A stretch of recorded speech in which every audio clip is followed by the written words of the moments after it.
दोस्तों, बड़ी खबर निकलकर सामने आ रही है। होर्मुज में अमेरिका की नाकाबंदी सिर्फ 24 घंटे में फेल। ईरान की इजाजत से चीन का जहाज आराम से निकल गया और अमेरिका देखता रह गया। अगली खबर में आपको बताएंगे, यूरोप का शक्तिशाली देश इटली ने पहली बार दिया यहूदी देश को बड़ा झटका। रक्षा समझौते पर लगा दिया ब्रेक। क्या यूरोप बदल रहा अपना रुख? नेतन्याहू के लिए बुरी खबर। इस बीच ईरान का बड़ा ऐलान, खाड़ी के 5 मुस्लिम देशों से मांगा युद्ध का हर्जाना। बढ़ सकती है नई टेंशन। और अब खुद इस्राएल में भी उठने लगी आवाज। लोग जंग से थके लेकिन सीज फायर पर भी बटी राय। तो बिना समय गवाए बात करते हैं खबरों की। दोस्तों, होर्मुज में अमेरिका की नाकाबंदी 24 घंटे के भीतर ही फेल हो गई। दरअसल ईरान की अनुमति लेकर इस संकरे रास्ते से चीन का एक मालवाहक जहाज आराम से गुजर गया। इस चीनी जहाज पर मेथेनॉल लदा था जिसे अमेरिका रोक नहीं पाया। दिलचस्प बात यह है कि इस जहाज पर सालों पहले अमेरिका ने प्रतिबंध लगा रखा था। इसके बावजूद चीन के इस मेथेनॉल टैंकर पर अमेरिका हमला नहीं कर पाया। CNN के मुताबिक सोमवार 13 अप्रैल को चीनी टैंकर रिच स्टारी केशम द्वीप के पास से होते हुए होर्मुज से गुजरा। पहले जहाज को कुछ समय के लिए केशम के पास रोका गया था, जिसके बाद उसे आसानी से होर्मुज के रास्ते निकाल लिया गया। मंगलवार सुबह इस टैंकर को ओमान की खाड़ी में देखा गया, उसी क्षेत्र में जहां अमेरिका ने अपने लाव लश्कर के साथ नाकाबंदी की घोषणा की है। रिपोर्ट के मुताबिक यह टैंकर फारस की खाड़ी से पहले होर्मुज के पास आया। पहले प्रयास में यह टैंकर होर्मुज क्रॉस करने में विफल रहा। इसके बाद दूसरे प्रयास में इसे पास कराया गया। यह चीन के एक बंदरगाह पर जा रहा है। कंपनी रिच स्टारी भी चीन की ही है।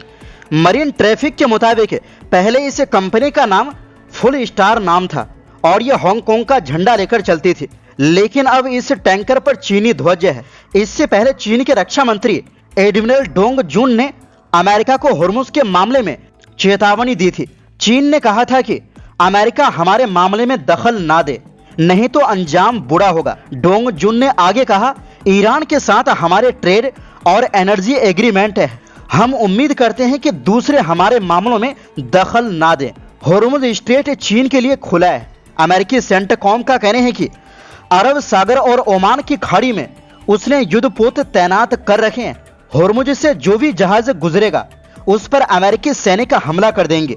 अमेरिका ने ईरान पर दबाव बनाने के लिए होर्मुज के बाहर जहाजों की तैनाती की है। उपराष्ट्रपति JD वेंस के मुताबिक ये एक सफल योजना है। इसके जरिए ईरान बातचीत के टेबल पर आएगा। वो परमाणु हथियार न बनाने की घोषणा करेगा। हम ईरान को आर्थिक नुकसान देना चाहते हैं, लेकिन जब चीन के टैंकर गुजर रहे थे तो अमेरिका की हवा टाइट हो गई और वो चुपचाप देखता रह गया। और इसी के साथ दोस्तों, इटली ने इस्राएल को बड़ा झटका दे दिया है। इटली के प्रधानमंत्री जॉर्जिया मेलोनी ने साफ कह दिया है कि अब इस्राएल के साथ रक्षा समझौता अपने आप रिन्यू नहीं होगा। वेरोना में एक कार्यक्रम के दौरान उन्होंने कहा कि मौजूदा हालात को देखते हुए ये फैसला लिया गया है। यानी सीधे शब्दों में समझिए, यूरोप के ताकतवर देश में शामिल और खुद इस्राएल के सबसे बड़ा सपोर्टर इटली खुद इस्राएल से दूरी बना रहा है, केवल यहूदी देश की करतूतों की वजह से, जो कि नेतन्याहू के लिए बड़ा झटका है।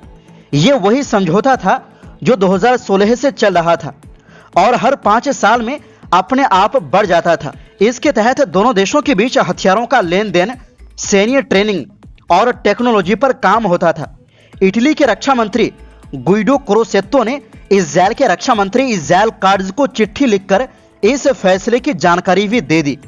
यह फैसला मेलोनी ने अपने विदेश मंत्री एंटोनियो ताजानी और बाकी टॉप नेताओं के साथ मिलकर लिया। ध्यान देने वाली बात यह है कि इटली पहले यूरोप में इस्राएल का करीबी माना जाता था, लेकिन अब हालात बदलते दिख रहे हैं, खासकर लेबनान पर हमलों के बाद। पिछले हफ्ते इटली ने कहा था कि लेबनान में संयुक्त राष्ट्र के शांति सैनिकों के एक काफिले पर इजरायली सेना ने फायरिंग की। इस हमले में एक वाहन को नुकसान पहुंचा, लेकिन किसी के घायल होने की खबर नहीं थी। इस घटना के बाद इटली ने विरोध जताते हुए इजरायल के राजदूत को तलब किया। इसके बाद विदेश मंत्री एंटोनियो ताजानी लेबनान पहुंचे और वहां इजरायली हमलों की कड़ी निंदा की। उन्होंने कहा कि लेबनान हमारे लिए एक भाई देश है और मैं यहाँ ये बताने आया हूँ कि नागरिकों पर हुए इन अस्वीकार्य हमलों के खिलाफ इटली उनके साथ खड़ा है। ताजानी ने यह भी कहा कि इटली सरकार हर संभव कोशिश करेगी ताकि शांति कायम हो और लेबनान के लोगों की तकलीफ खत्म हो सके। उन्होंने चेतावनी दी कि किसी भी हालत में गाजा जैसी स्थिति दोबारा नहीं बनने दी जानी चाहिए। ताजानी के इस बयान के जवाब में इजराइल ने भी इटली के राजदूत को तलब किया, जिससे दोनों देशों के बीच तनाव और बढ़ गया। वहीं दूसरी ओर दोस्तों, अमेरिका के साथ हालिया युद्ध के बाद ईरान अपने पड़ोसियों पर भड़क उठा है। इस्लामाबाद में हुई बातचीत फेल होने के बाद अब ईरान ने अपने 5 मुस्लिम देशों बहरीन, सऊदी अरब, कतर, यूएई और जॉर्डन पर बड़े आरोप लगाते हुए युद्ध में हुए नुकसान की भरपाई की मांग की है। संयुक्त राष्ट्र में ईरान के राजदूत अमीर सईद इरावानी ने कहा है कि युद्ध में इन देशों ने अमेरिका और इजराइल की किसी न किसी तरीके से मदद की है और इसीलिए अब हर्जाना भी यही देश भरेंगे। ईरान की सरकारी न्यूज एजेंसी के मुताबिक इरावानी ने कहा कि इन खाड़ी देशों ने अपने एयर स्पेस और सैन्य ठिकानों का इस्तेमाल करने की इजाजत देकर हमलों को संभव बनाया। उनके मुताबिक ऐसा करके इन देशों ने ईरान की संपत्ति की बर्बादी में योगदान दिया और अब उन्हें पुनर्निर्माण का खर्च उठाना होगा। ईरान की तरफ से यह मांग ऐसे समय आई है जब इस्लामाबाद में हुई अहम बातचीत बिना किसी नतीजे के खत्म हो गई।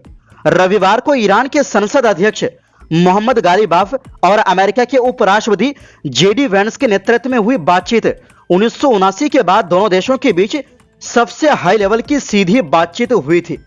हालांकि परमाणु हथियार और स्ट्रेट ऑफ हॉर्मुज पर कंट्रोल जैसे बड़े विवाद सुलझ नहीं पाए और बातचीत बेनतीजा रही। इससे पहले ईरान के पहले उपराष्ट्रपति मोहम्मद रजा आरिफ ने साफ कहा है कि मुआवजे की मांग पर कोई समझौता नहीं होगा।